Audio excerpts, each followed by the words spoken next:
আটা ময়দা সুজি ছাড়াই বানিয়ে ফেলুন এই রোলের রেসিপিটি। এখানে আমি চাল আর ডাল আগে থেকে ভিজিয়ে রেখেছিলাম। এখানে 3 ভাগ চাল আর 1 ভাগ বিউলির ডাল আছে। চাল আর ডালটা খুব ভালোভাবে পেস্ট করে নিতে হবে।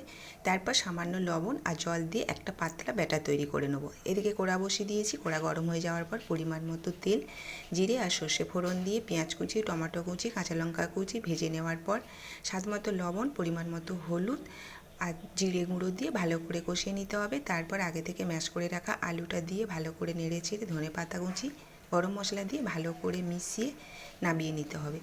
তৈরি হয়ে গেছে আলুর পুর। এবারে আমি যে ব্যাটারটা রেডি করে রেখেছিলাম সেই ব্যাটারটাই বানিয়ে নেবো। তার জন্য তাওয়া বসিয়ে দিয়েছি। তাওয়া গরম হয়ে যাওয়ার পর দিয়েছি খুবই সামান্য পরিমাণের তেল। এবার ব্যাটারটা দিয়ে এইভাবে 4 সাইডে ছড়িয়ে দিতে হবে।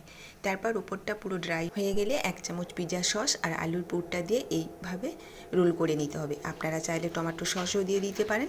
ধন্যবাদ।